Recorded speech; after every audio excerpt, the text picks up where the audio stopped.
we'll go ahead and get started.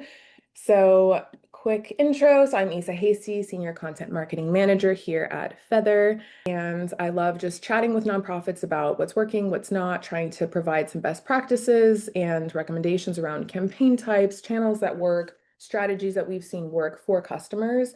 But also, I like for this to kind of just be a platform where you all can talk to each other and kind of get insight from each other because you are on the ground doing the work. And so, if anyone asks a question at any point that you feel like you have an answer to, feel free to chime in. I want this chat to feel like an interactive space for you all to connect with each other as well. Um, okay, cool. Thanks for taking notes here. That's cool that we'll be able to kind of pull out the highlights and screenshots and stuff.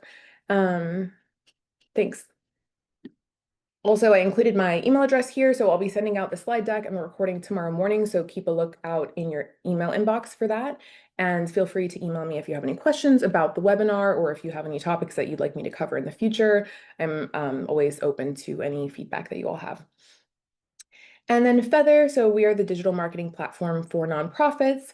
We're trusted by more than 1,500 organizations. So kind of as you can see here from these logos, sort of across the spectrum in terms of 501(c)(3)s. So we serve a lot of, human services, animal services orgs, arts and culture organizations, museums, orchestras, all of that stuff. And then also wanted to include some associations. So we have a lot of member-based organizations that use us for promoting events, promoting conferences, driving membership. So hopefully at least one or two of these logos sort of resonates with whatever work you are doing at your organization. And so yeah, we kind of cross the whole spectrum in terms of nonprofits and the use cases that you all are working with. So just a quick intro. And then I wanted to launch a quick poll. I've been doing this lately and I feel like it's great because you don't have to do anything to get subscribed. So we have a weekly newsletter called the Good Marketing Brief. And this goes out on Wednesday mornings. And so go ahead and put a yes if you'd like me to just go ahead and subscribe you so you don't have to click anything. And yeah, we offer tools, tips, templates, webinars like this. Thanks, Kristen. Glad to hear that feedback. Yeah. The newsletter is really popular, gets a lot of traction, and people seem to really engage with it. And so I think it's a good combination of kind of helpful tactical advice and then also inspiration of like what other organizations are doing. Industry news kind of keeps you up to date. So I think it's a really good sort of combination of all of those things, and people seem to really get a lot out of it. So yeah, see lots of people saying yes, and lots of people already subscribed. So that's great to see. Okay, so keep dropping those in and I'll continue. But yeah, once you are subscribed, which I'll do that this week, so you should start receiving it next Wednesday morning, and then you'll be getting that once a week. Actually, next week we won't be doing it because of 4th of July. We're off for a couple days, but the week after you will start receiving it. So hopefully all of you also have at least a day off to take a break from all the hard work next week. So, okay, cool.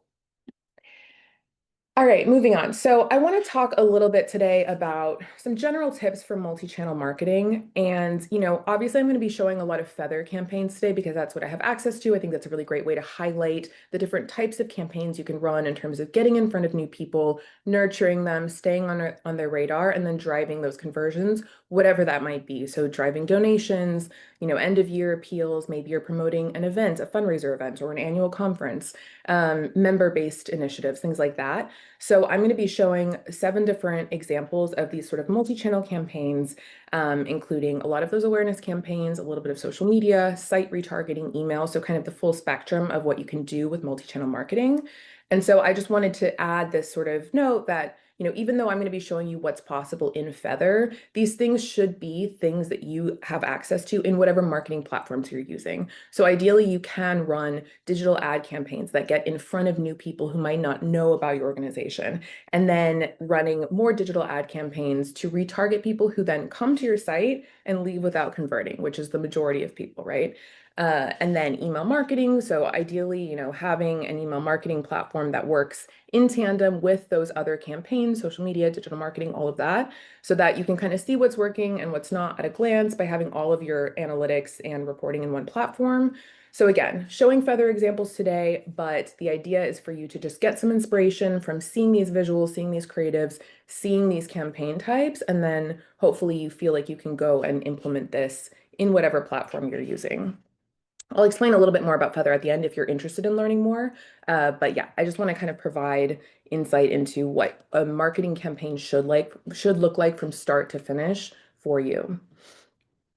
Okay, so just a few sort of high level tips. You want to be engaging people year round, not just when you want to ask them for something. And so this is where, email newsletters come in, email campaigns, impact stories. So you can run email campaigns and digital ads and social media campaigns to kind of remind people of the impact that your organization has without making a direct ask. And obviously, you're usually going to have a CTA in there that might lead them to a learn more page, a donate page, something like that. So that can be kind of a soft push for them to go and maybe take action. But the idea is to be showing up all the time and not only be associated with asking somebody to pull out their wallet, right? So hopefully all of you are doing this to some degree, but think about whether, most of what you're doing is asking for things and maybe try to balance that out with a little bit of educational content. Or, if you're a food bank and you have a blog about, volunteer stories or beneficiary testimonials, things like that, you probably have content on your website about what you do. And so you can always run ads that lead to that page for people to just learn more, develop an appreciation for what you do, whether they've donated in the past or not. You just want to make sure that you're not only asking for something because people get frustrated and tired with that. And then creating personalized experiences through automation. So we're going to get into a lot of this today when we look at these sort of ad campaigns that are automated based on what people are doing on your website, as well as automated email campaigns. So, hopefully you all have set up, like a thank you email that goes out once someone's donated, but there's a lot more you can do with email. So for example, if somebody comes to your donate page and leaves without making a donation, if you do have their email address, you can set up an automated email that goes out 20 minutes, 30 minutes, 2 hours a day after they've visited that page with like a cart abandonment style urgent message encouraging them to come back. So there's a lot you can do with email automation to kind of really drive those conversions for people who almost did something and then for whatever reason didn't take action. And then setting realistic expectations for each campaign is important. So when we go through the campaign types today, you'll kind of see that some of the campaigns are more appropriate for getting in front of new people, expanding your audience, driving awareness, and getting those first clicks to your site. Those campaigns are not going to result in a ton of conversions. And I think it's important to know that up front so that you don't feel disappointed when, a geofencing campaign where you're targeting people based on a specific physical location. That might be the first time they're ever seeing an ad from you. They're probably not going to go to your site and make a donation. They might go to your site, learn a little bit more about you, and then leave, and then maybe come back if you retarget them with further ads, encouraging them to learn more and come back. So, the retargeting campaigns, email campaigns, things like that are the ones that really drive those conversions and the ROI. But a lot of the sort of top of funnel, awareness campaigns are going to be more about clicks to your website, ad impressions, things like that. So just having a realistic understanding of what those benchmarks look like and how you need to differentiate between campaign types so that, even internally you're representing the metrics well to your board or your ED or whoever you're talking to so that, you continue getting the budget you need to run the different types of campaigns because those lower converting campaigns are necessary in order to reach those conversions in the campaigns that happen later on. Okay, so I'm going to walk through just a few of the types of campaigns that I'm going to talk about later on in the examples, just to kind of define some terms so we're all on the same page, and then we'll dive into the 7 different examples. Okay, so geofencing, like I just mentioned, this is serving ads to people based on their location. So you can either do this if you have an event, if there's an industry event coming up, like a competitor event, if you're a member-based org, for example, you can actually geofence the event venue and serve ads to people in real time at the event, just because they're in that physical location. So you're serving ads, display ads, just like you see on your mobile devices. and people will see those while they're at the event. Similarly, you can do what we call historical geofencing, which means that people who were at an event in the past, you can actually sort of retroactively geofence that location and serve ads to them today. So you can pick the location. So if for example, one that I hear a lot is like theaters, right? So if you are a theater or an orchestra or something, and there's other theaters and orchestras and similar types of venues or organizations in your area, you can geofence those places to see if there's like similar audience or similar theater goers who actually might be interested in coming to your event. So you simply geofence that physical location, and you serve ads to people now who were there in the past. So it's a really cool way to kind of get in front of highly relevant people who you know have been attending events that are relevant to what you offer. And some other ways you can use this for driving donations include, if you are looking for sort of high ticket donors, you can geofence wealthy neighborhoods, specific events where people might have a lot more income. High net worth individuals might be at like golfing events or things like that. And so you can sort of pick and choose like the types of places where you think your audience might be, and then geofence those places with your ads, asking for them to either visit your site and learn more or to actually make a donation, depending on, if you're in the middle of a big giving campaign or it's end of year or something and people are more primed to see that sort of bottom of funnel messaging, you can just say, hey, like this person is in a high income neighborhood. I'm going to just hit them with a bunch of donation ads asking them to donate to my cause. So lots you can do here. Keyword search. So this serves the same types of ads. So the ads that you see, as you're browsing a news website or a recipe website or anything like that, you see the ads that show up. And so you can serve these ads based on what people have searched for. So you might be familiar with Google Ads. So this is, as you're searching for something online, you want to show up as close to the top of the Google search page as possible. So this is different than that. This actually uses those search terms that people are looking for, but then serves ads to them ongoing later on. And so combining it with Google Ads is great because, you want to show up as people are searching, but then also after, because they might, you might not actually be able to bid for that top spot on Google, or they might see it and not click on it. And so you want to still get as much as you can out of the fact that they search for those terms. And one way to do that is to show up with ads sort of as they're browsing the web later on social media, on the web, whatever websites they're visiting, you can show your ads to them because they are clearly interested in whatever you do. So here, just a quick example here, obviously, someone searching for where to donate to cancer research. That was a search term. And so then you can show up with these types of ads wherever they're browsing later on. Okay, affinity targeting. So this leverages, this helps you kind of tap into huge audiences of people based on industry data, demographics, in-market data, so things that they've shopped for in the past. And so if you're, looking for, again, those big ticket donors, you can target affluent audiences, maybe that even have a history of donating to charitable causes. If you're an association looking for, professionals in a specific medical field, you can filter for that and reach thousands of prospective members or event attendees, things like that.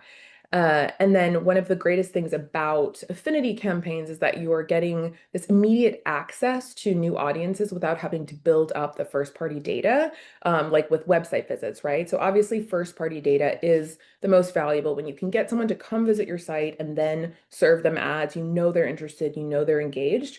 But this gives you access to people who might be interested, who otherwise you wouldn't be able to reach. And so this is a really cool way to kind of get in front of new people based on what industry you're in or, what specifically you're offering and kind of getting in those niche spaces and reaching new people with your ads.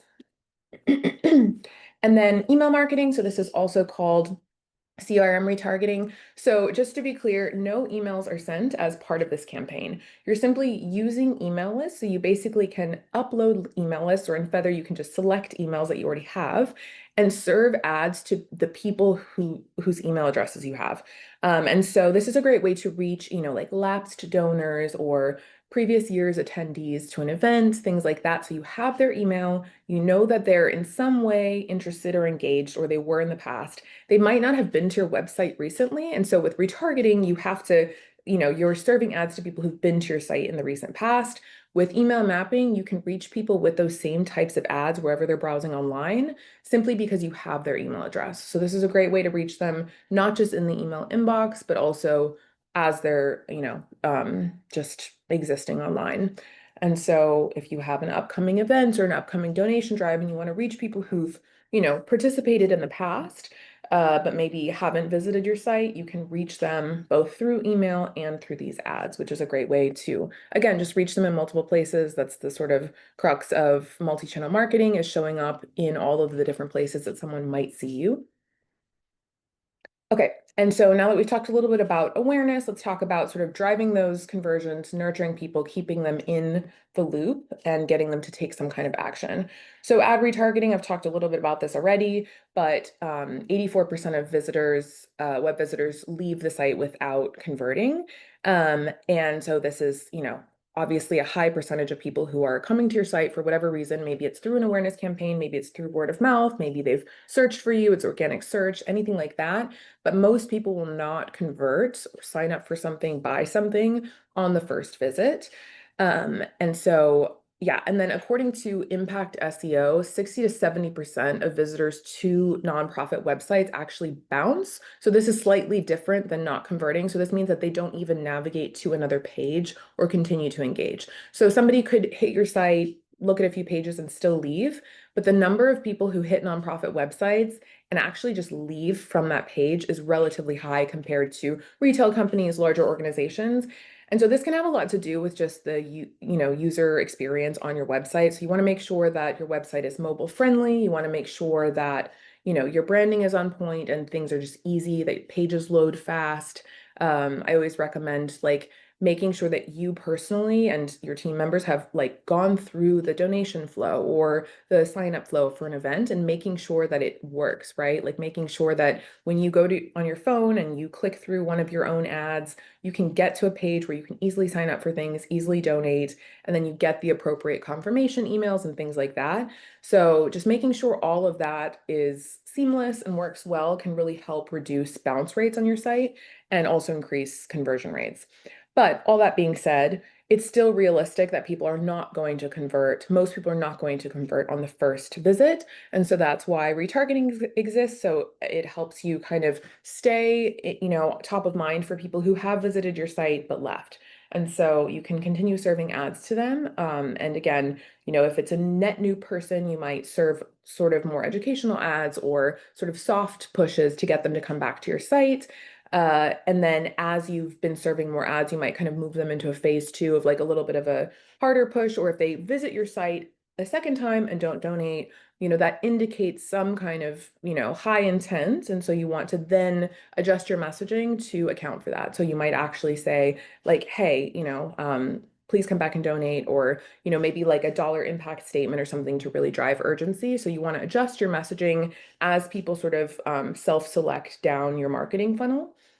And so retargeting provides really easy ways to do that because you can launch multiple retargeting campaigns. And basically the way it works is that people, are on their individual buyer journeys with you. And so when you have the campaigns set up in a way where, okay, if somebody has come to my site twice and left, they're going to then see these types of ads versus somebody who's never been to my site, they're going to see these general awareness ads. And so you can really set things up so that each person has that personalized experience through your ads, through your automated email campaigns, social media and everything. So this image is pretty simple, but just kind of shows that, showing up on all of the different places that you can. So Facebook, Instagram, a new site like this, just with ads that look like this. So you obviously want to make sure that you have the right banner ad sizes and things to adhere to the requirements of each platform, which we have recommendations for that built into Feathr. But yeah, this is what that looks like to really create a multi-channel marketing campaign where you're showing up everywhere that someone might be. Okay, and then email automation. So basically, there's sending a bulk email to a predefined group of people. You all do that all the time. You all probably also have some email automation set up. Drop in the chat if you have a specific automated email campaign set up. I'm just kind of interested to see, do you have a thank you campaign set up? Do you have maybe when someone hits an anniversary, like a giving anniversary, like they gave $20 last year, do they then maybe receive an automated email like asking them to give again? Do you have maybe like a monthly, like a recurring donor program set up where you have automated emails going out, encouraging people to sign up to be a monthly giver? Just kind of curious to see if anyone has automated email set up. Okay, thank you, new donor series. Yeah, new donor series is another great example. So when someone finally does give, you can kind of continue to not only thank them, but provide evidence of the impact that their donation had, which is a great way to kind of encourage people to continue to engage with your cause, obviously. New subscription series. Okay, cool. Yep. Yeah, and when someone does subscribe to a newsletter, they'll, getting like more um, information from you in addition to whatever they signed up for can be really helpful. Lapsed donor. Okay, yeah, Michelle, you were doing it all. Love it. New donor, okay, I'm seeing that. First gift anniversary. Okay, cool. Yep. I think that's one that people could do more because I feel like, I don't know, I think that that would feel kind of special for that to be recognized. I gave a year ago. Like you might not even remember that you gave to an organization a year ago if you're not really like that engaged with them. And so that could kind of re-engage you pretty easily, I think. Um, a daily email and a new subscriber series. Okay, cool. Yeah, great. Great stuff, guys. Okay, so glad to hear. A lot of people are doing some level of email automation. So I'll show, a few examples today, but you want to make sure that you are setting up these email campaigns to run in the background because this is something that really helps drive that sort of slow trickle of conversions in the background. Because you're obviously running campaigns and actively doing stuff every day. And so if you can set things up to just be automated so that when somebody hits a page on your site that's high intent, they're going to see ads that kind of encourage them to come back and also receive a timely email that feels relevant and personalized in their inbox. And emails convert at very high rates for nonprofits. And so that's something that you don't want to miss out on. And you also don't want to be worried about having to manually set up sends. And even if you are doing that, it's just not going to be as effective. If you send out a bulk email to everybody who visited your donate page in the last 30 days saying, hey, come back, it's just simply not going to have the same impact as sending one 24 hours later or 2 hours later being like, hey, did you forget something? So just remember that this is a much more cost effective, or it's just a much more high ROI and impactful type of email campaign. Okay, so let's dive into some specific multi-channel campaign templates that hopefully you can get some inspiration from. So this is Christian Relief Fund. So they provide clean water to developing countries. They have child sponsorship, so you can actually sign up to sponsor a child, provide them with resources, meals, things like that. And so they sort of foster these really cool relationships between the sponsors and the children.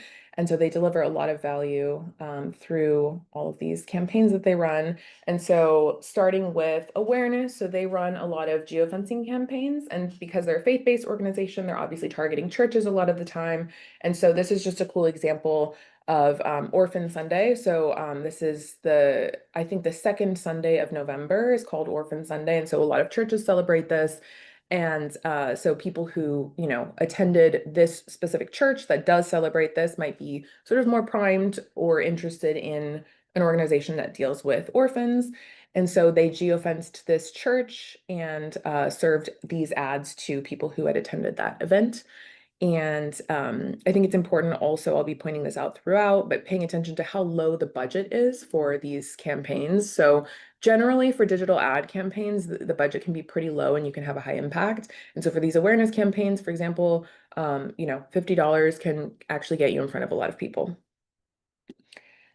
Okay, and then just another example of a historical geofencing campaign. So they geofenced another church and showed these ads. And then email. So they do a variety of different emails to kind of hit people from different angles. And so just for example here, and I think these are just good emails in terms of the creatives and visuals, really nice headers, using imagery whenever you possibly can in your email headers is great.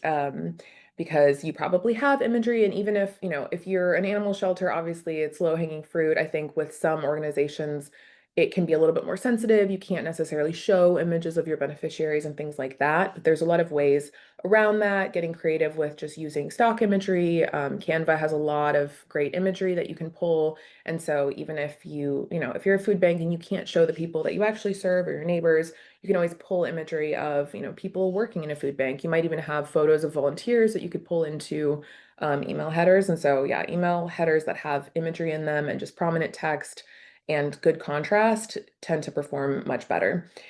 And so, yeah, they send this email kind of encouraging people to sponsor a child by reminding them of the benefits for them. So obviously the child benefits from the resources, and then the parents can kind of get to know the child through this sort of personalized relationship, which is cute.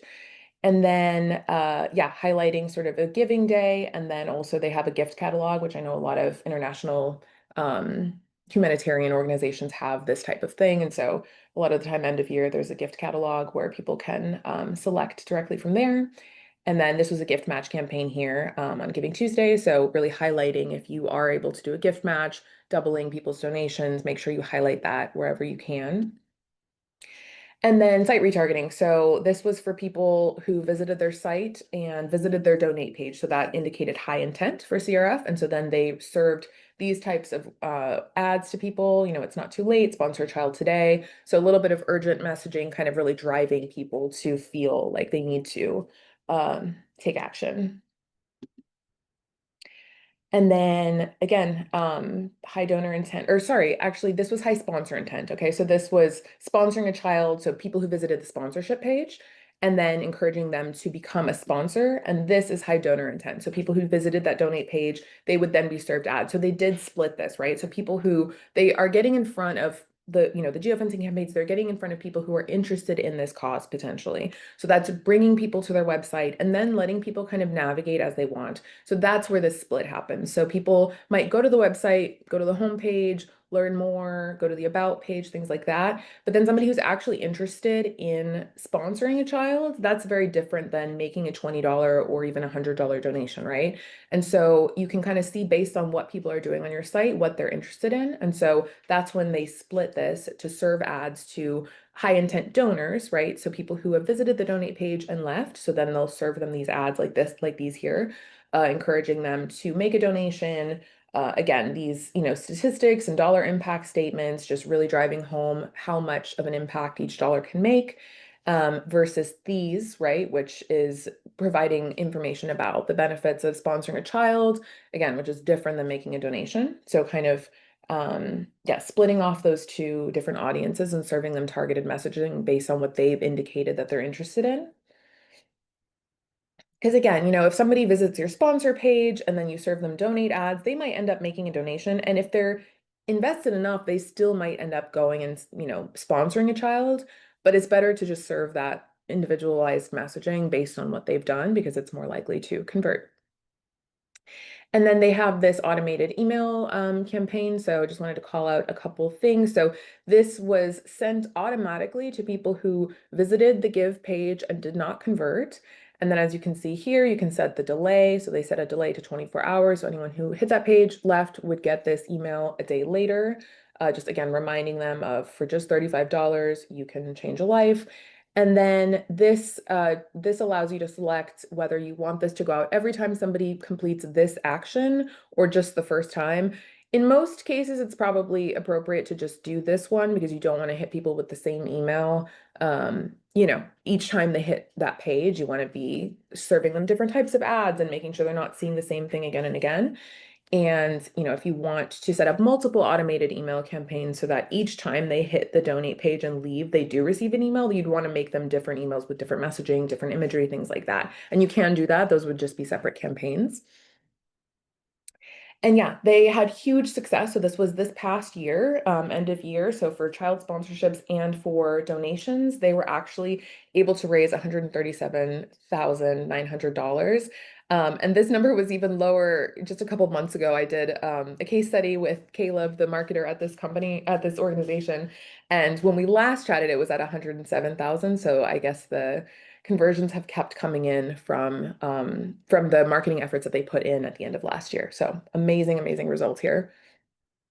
And then just a quick quote from Caleb. So, unlike our more traditional marketing or our more traditional campaigns in Feathr, we were able to follow the sponsor all the way to the donation, knowing exactly how long they stayed on the page with all the data that came with it. And we've seen a spike in how people are responding because of what we've learned. So, just being able to really see that journey, one thing he mentioned is that before using this sort of all-in-one marketing platform using digital ads like this, they were just doing sort of ad hoc social media campaigns and a little bit of email. And so I think transitioning over to Feathr and being able to really see, okay, we served an ad to this new person who had never been to our site. They came to our site, they looked at these pages, and then they left. And then we served them this set of ads, and they clicked on one, came back, left. And so then we triggered this email to go out asking them, please come back. And then they came back, made a donation, right? And then you can hit them with like recurring donor, emails and try to get them to like really lean into your cause. And you can do way more after that, sharing impact stories, just keeping them engaged with your organization.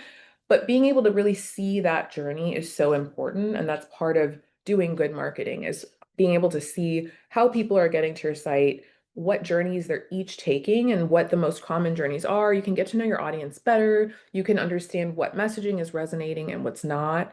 And so I'll get into an example in just a couple minutes from the YMCA of like really testing out messaging and seeing what resonates and what doesn't, and making decisions based on what your audience, how your audience is responding. Okay, so Food Bank of Northern Nevada. So this was their campaign for the 2024 donation appeals that they ran. And just quick note, this is how campaigns are laid out in Feathr. We call this a flight, but basically, as you can see, it kind of helps you visualize the awareness campaigns in this column here. They have it set up with their emails in another column, but what I more commonly see is sort of awareness, nurturing, and then driving conversions. And so you can really lay out your campaign types according to what purpose they're serving in the grand scheme of, the journey. And so that's what these are when I'm showing these campaigns. So you can see here, these are a lot of affinity campaigns, some search keyword, they have their emails in a column, but then these retargeting campaigns are a little bit further down, right? Somebody's come to your site, they've shown some interest, you want to keep them engaged. Email mapping, so that's that CRM retargeting, serving ads based on the email list. And then, yeah, they have some email mapping campaigns here too. Yes, Danny, I will be sending a recording. Yeah, thanks, Naomi. Yeah, the recording and the deck will go out tomorrow, so just check your email inbox tomorrow morning for that. Okay, cool. And then so they ran some keyword search campaigns. They serve both an area in Nevada and an area in California, and they like to kind of differentiate or like serve targeted messaging to remind the California areas that they are served by this organization. Nevada's in the name, California isn't, and so I think it's important for them to kind of serve dedicated ads and segment those two groups so that they can see how the Californians are engaging with them. And so, yeah, these are just a few examples of, again, dollar impact statements, reminding people of what the cause looks like and the value of making a donation, doubling your impact. So really highlighting those gift match opportunities as well. So this would probably be, I don't have access to the exact list of keywords that they uploaded, but this would be people who were searching, food banks near me, how to donate to neighbors in need, things like that, right? So any relevant search terms, they would then be able to see ads like this as they're browsing the web, maybe click through and make a donation or go volunteer or something like that. Okay. Email mapping. And so you're serving ads to people based on the email list. And so they were serving ads to previous donors, email subscribers. So if you have an email newsletter, those are, especially if you're sort of segmenting for the people who are opening and engaging with it on a regular basis, those are highly engaged people that you can serve ads to in addition to them receiving your newsletter. And so, yeah, these are just some examples of ads that they served to previous donors as well as subscribers, and a couple other lists of people. So, if you had a fundraiser event last year and you collected emails for that, and, for the most part, when people register for an event that you're hosting, you're going to have their email as part of that registration process. And so that's a list of emails of people who were engaged with you in the past who might be interested in attending this year's fundraiser or donating to this year's end of year appeal or Giving Tuesday appeal. And then some more email examples here. So yeah, again, I like to highlight the emails that I think do a really good job of putting imagery or photos in the header because I think, again, those just perform really well. So yeah, they included some imagery here, and then just kind of getting people to continue to understand, like in addition to the ads that they're serving, they're sending these emails reminding people to give now, calling out seasonal, uh, sort of landmarks. So if it's coming up on Thanksgiving, that's a time when a lot of food banks are going to be making appeals. And so just leaning into whatever works for you and highlighting those things in your newsletters and your ads, everything. And then when it comes to retargeting, so here's some examples of general messaging. So people who maybe have been to the site once and left, but they haven't yet indicated exactly what they're interested in. So as you can see here in the target, so these are the segments that they included and excluded. So all website visitors, again, this is a general messaging campaign. So anybody who's hit their website, they're going to be seeing these sort of general ads. And as you can see, volunteer, donate, advocate, it's kind of offering like all of the different possibilities for getting involved in one ad so people can kind of do that self-selection process of, okay, I'm going to click on this ad, go to the website. It looks like I'm frozen. Am I frozen or can you guys see and hear me? You okay? Okay. Okay. Oh, sorry that I'm frozen, but glad you can hear me. Don't love that. Okay. Let me know if at any point you stop hearing me, please. And hopefully I will unfreeze. Okay. So and you can see here that the get help pages are excluded. So this is people who might have come to the website looking for services. So beneficiaries, neighbors, people in need, they're going to specific pages on the website looking for services that the organization provides. So you're not going to be asking them to volunteer or donate, but you will ask everyone else who visits your site to get involved in some way. Again, budget here, 800, it's a little higher than the last one, but this is a retargeting campaign. The ROI and conversions are going to be much higher from this campaign. And so you want to invest a little bit more, but overall, this is still a relatively low lift in terms of how much you have to invest in getting the results from these campaigns. Okay. I hate that I'm still frozen. This is crazy. I don't think I've ever been frozen for this long. Again, if my voice goes out, please let me know, but I'm sure you guys will. Okay, maybe that'll help. No.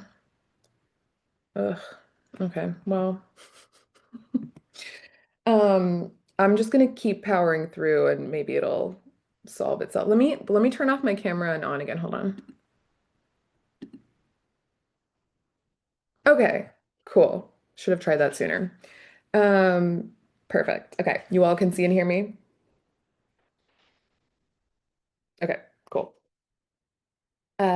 Okay, so then they ran a more targeted, more specific retargeting campaign for donation dropout. So, like we just saw, everyone who came to their site would see some sort of general messaging ads saying, hey, come donate, come volunteer, get involved with our organization, learn more about what we do. And then this campaign was targeting people who hit this donation page, right? So, like maybe they clicked through on an email, clicked through on an ad. Again, people can get to your website through organic search or social media, things like that. They might hit your donate page and then leave. So then they should see ads saying, hey, come back, give, we know you're about to do it. And you can decide how, like creepy you want to be with them. I don't think it's creepy. I think like you're working for a good cause and you're trying to get people to give. And so I think being like, hey, did you forget something? Like we see this all the time from retail companies, from Amazon, and they know what works, right? They know what it takes to get people to pull out their wallets. And so I think taking a page out of the for-profit book when it comes to how to engage audiences and how to get them to be willing to open up their wallet, I think like retail companies have a lot going for them in that way and like seeing what they're doing and what works and really like seeing that personalized messaging, seeing that really timely, relevant, those ads and emails saying like, hey, you were just about to do this thing. Please come back. Please do it. That can be really impactful. And I don't think people find it annoying. I think people find it helpful.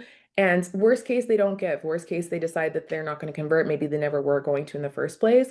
But a lot of the people who got distracted or didn't have their wallet on them or for whatever reason didn't take action might actually then do it because you were reminding them versus like imagine you just never follow up with them they're probably not going to remember to come back. Or if they do, it's because, they're a very specific, special person that you definitely want to have on your audience. But like most people are just not going to yeah, do that on their own. So showing up, reminding them, and staying on their radar, staying top of mind is key. And retargeting ads like this, cart abandonment ads, can help you do that.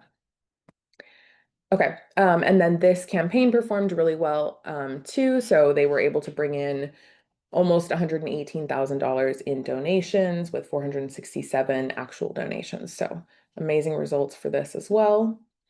All right, so now let's get into this YMCA example. So I think this is a really cool one because they kind of honed their messaging based on some of the campaigns they ran in Feathr. Yeah, I will be sending them, Johanna. Tomorrow morning in your email inbox, you'll see the slides and the recording. Okay. So they ran a keyword search campaign. So again, showing up with ads to people who search for relevant terms in the past. It can be yesterday or a few weeks ago, but basically people who have searched for relevant keywords, you want to serve them ads ongoing to kind of get them to come to your website. And so these are just some of the ads that this YMCA branch ran to people who searched for after school and other similar terms. So out of school, summer break, things like that, childcare, or actually not childcare. I'll get to that in a sec. Okay, so what this user said, so Christy Jones, she's great. She's the Chief Strategy and Marketing Officer at this YMCA. And so she said, as part of these ad campaigns, last year they tested childcare versus after school and found that childcare was pulling in the wrong audience, primarily the under 4 group, which we already had a large group of. So we made an intentional decision not to use childcare in any of our messaging and instead focus on after school and out of school. So they actually ran some campaigns and they had multiple ads in the campaign and they had the childcare language and the after school. And they found that the ads that said after school were performing much better. They were driving more conversions, driving more engagement. And the people that were signing up based on the childcare ads had kids that were too young. And so they wanted to sort of eliminate that problem for themselves and only run ads with language that was going to bring in the right audience and yeah, drive those correct conversions. And then they ran an email mapping campaign and they A/B tested some ad copy. So again, I think they do a really good job of this, right? So really sort of looking at what ad copy is performing better and then pulling back on the ads that are not working and adjusting their messaging accordingly. And if you do this well, you can end up like coming up with ideas for better messaging for your website. And for the top of your homepage, you want to be able to clearly state what your mission is and what your ideal audience is responding to through your ads and through your emails can actually give you insight into what language and what words you want to use to actually bring those people in.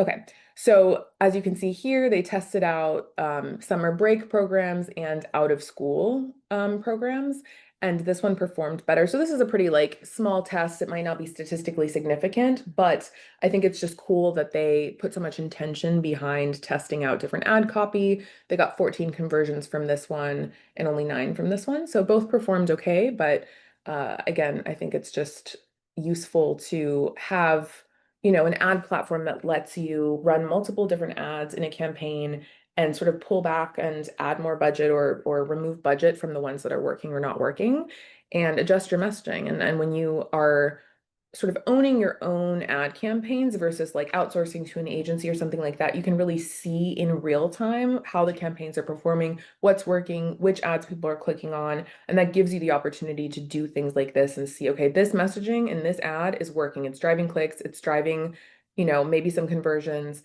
And this ad, for whatever reason, the messaging is either not driving engagement or it's pulling in the wrong audience. And so we want to not use this language. And then meta retargeting. So this allows you so with retargeting, people come to your site and leave and you serve them ads around the web, right? With meta retargeting, you can actually serve those site visitors ads on Facebook and on Instagram. And so this is an alternative to organic social, right? So you might be doing some organic social, boosting some posts. That's all good. Keep doing that if it's working for you. But then taking that first party data that you have, those people who have visited your site, they're interested and you have access to retarget them. browsing, retargeting them on social media sites in addition to all of the other sites that they might be browsing is really, really useful because you know people are spending time on social media. And so this is just an example of a meta retargeting campaign. So yeah, you can see that they targeted people who visited the website. And so anyone who visited this childcare page on the website was included. Budget was $150, and then they saw ads like this. Okay, Quad City Symphony Orchestra. So for any arts and culture, humanities orgs in the audience. Um, okay. Okay, yeah, I want to address this question real quick from Myra. Hopefully, I'm saying your name correctly. So I know, so if you use Feathr, we have a built-in ad builder and email templates that you can use. So Feathr has a lot of tools for building these creatives inside of the platform. Outside of that, I use Canva a lot. I know Canva is a really useful tool. I think there's a free version that's pretty robust, and then I think they have like a nonprofit version that might be discounted. Canva's amazing. I know a lot of nonprofit marketers that do use it as well. Outside of that, I don't have a ton of experience building creatives. I know that Canva's a huge one, and then a lot of marketing platforms have those sort of ad builders and email builders built in that make it easy for you to construct things inside of the platform. Yeah, Caitlin, Canva's amazing. Feel free to drop in other platforms that you all are using for designing creatives, designing ads. I'd love to see like what platforms are out there and working besides Canva. Canva's amazing. Yeah, I'm sure we're gonna see a lot of that. Um, yeah. And obviously if you have an in-house designer, they can do more, sophisticated actual design work, but Canva is such a great tool for if you are not a designer and you just want to whip up some really, really nice looking stuff. It's great. Um, okay. So again, Quad City Symphony Orchestra. So I'm going to show a couple different campaigns from them, but they hosted a Harry Potter 6 in concert show. And so just a few of the ads from this campaign. So they did search keyword or keyword search retargeting. So people who were searching for, shows near me, theaters, um, maybe Harry Potter, like anything that would be relevant to the show. Again, I don't have access to the keyword list that people uploaded. But you can kind of imagine what someone would search in order to see ads like this. And so you kind of have to just figure out what search terms make sense. If you are running Google ad campaigns, that's a great place to start, like whatever search keywords or whatever keywords you're trying to rank for in a Google ad campaign might actually be really applicable to, okay, people search for these things. We not only want to show up on Google, but also serve them ads after. And so if you are running Google ads, that's a great place to start. Maybe take that same list. You might want to like clean it up a little bit, but a lot of that can overlap. And then site retargeting. So this user does a really good job of driving urgency and also, kind of keeping up with like adjusting her creatives as she gets closer to the event. And so as you can see here, 1 month out, she was targeting people who visited the Harry Potter 6 website, the event page. She included those people. Um, and then she also imported a list of people who had purchased tickets for Harry Potter 1 through 5 in concert. So they hosted all of these other Harry Potter events. So anyone who had previously bought a ticket to one of those was also included, and then excluded people who had already purchased a ticket for this event. So you don't want to be showing them ads to buy a ticket if they already did. And so just some examples of what you can do with inclusions and exclusions to make sure that you're hitting all the right people and not serving ads to people who have already taken action. Again, $250, pretty low budget for a high impact campaign. And then as the event got closer, she changed the messaging to say this Saturday to again just drive a little bit more urgency, a little bit of FOMO. Same segments here, so excluding people who already bought tickets and then including people who hit the page, didn't register, and people who purchased those pages, or sorry, purchased those tickets in the past to the other shows. And if any of these people, so in this campaign, 1 month, if any of these people clicked on this ad and then went and bought a ticket, then when she ran the This Saturday campaign, those people would now be in this first segment, right? They have purchased a ticket, they're excluded. So hopefully that makes sense, that flow. And then just to show a couple of emails that she ran. So just kind of highlighting great seats still available. We noticed you left something behind. So this is more of a cart abandonment style email. So people who, and this was for the day before the concert. And so even more urgent. It's not too late to join us tomorrow.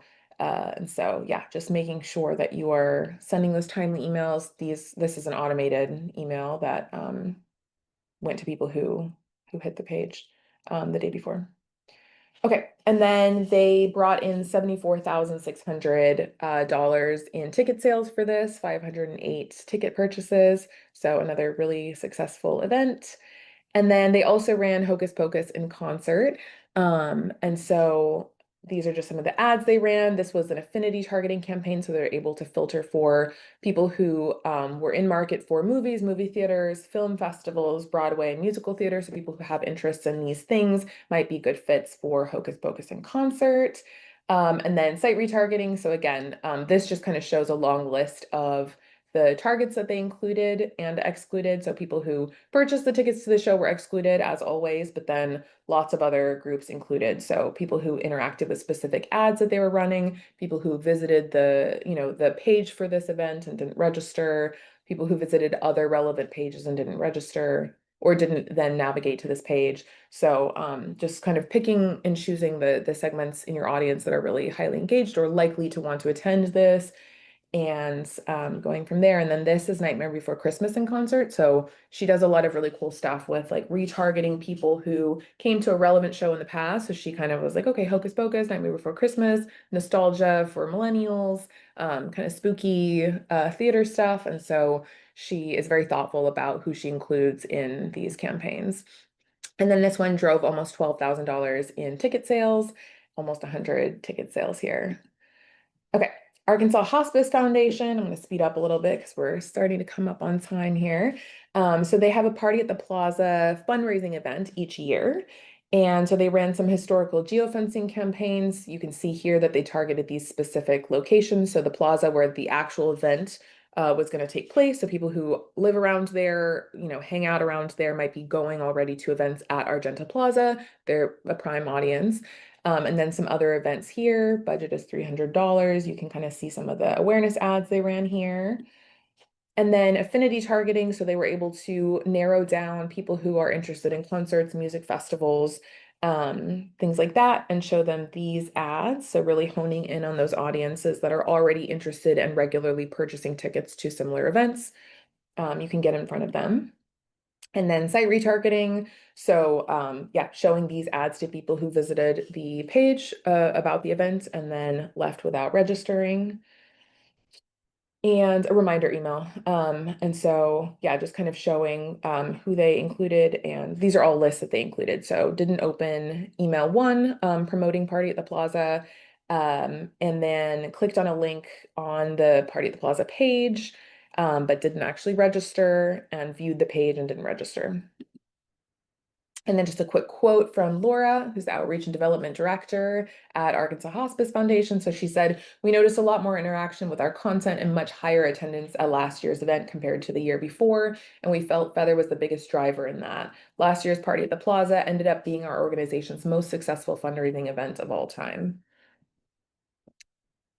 American Association of Endodontists, for any member-based orgs in the audience here, just wanted to show a quick example. So this was an early bird retargeting ad. So they were hosting their annual conference in Los Angeles and they ran an early bird campaign with cheaper tickets. And so they were able to promote this to their audience who had visited their site. For $900 budget. And then this was the ROI that they actually got just from those early bird ads alone. So $57,800. So they actually sold 72 tickets to the annual conference just from promoting those early bird offers through digital ads. And they promoted it through email as well. And that was a whole separate campaign, but just from running some ads saying, hey, buy your tickets now, they're on sale, they're, cheaper. You can get a lot of value out of that. And then email mapping. So, uploading or selecting an email list that you want to target. So a lot of that might have been last year's attendees, attendees to other events throughout the year. And so they were able to serve ads like this, register now, and they drove $13,800 in conversions from this campaign. So as you can see, they're driving ROI from a variety of different campaign types. And so the total, ROI at the end for the whole event from all these campaigns is much larger, but I wanted to kind of break down so you can see how much ROI can potentially come from these different campaign types. And again, remembering that the awareness campaigns up front are going to drive more impressions, clicks to your site, but then the email mapping, which are warmer leads in the first place, and retargeting email, those are going to drive a lot more ROI.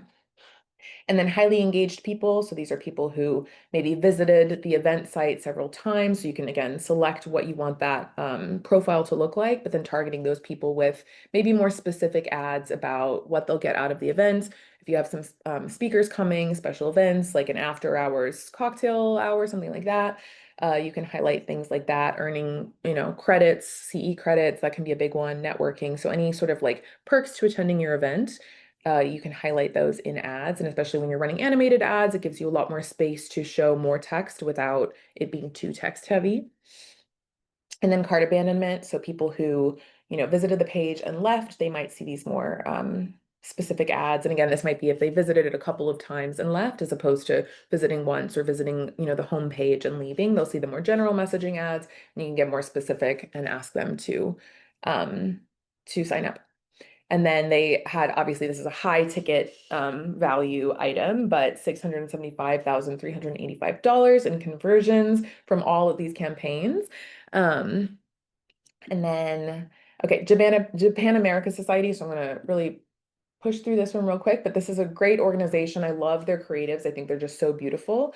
And so this was a geofencing campaign that they ran targeting this specific convention center. And so they were hosting their Sakura Matsuri Street Festival a couple of years ago, and they targeted these areas nearby to where they were going to be hosting it.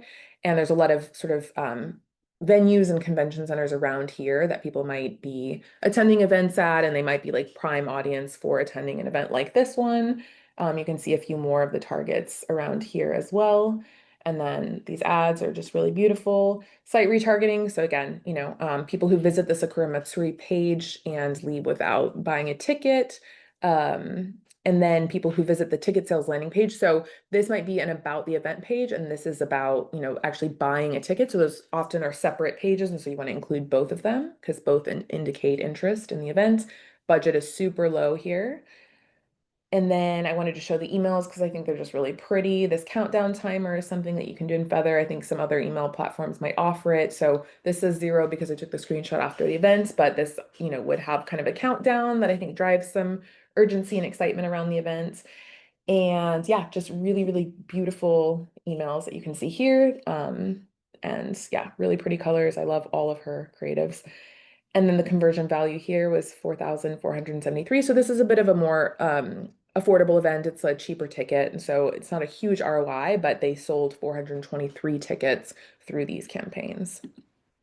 And then she said, you spend $50 on ads and you get $1,000 of revenue back. For a society like us, that's a huge return on investment, and it's very encouraging. Cool. So that wraps up our content for today.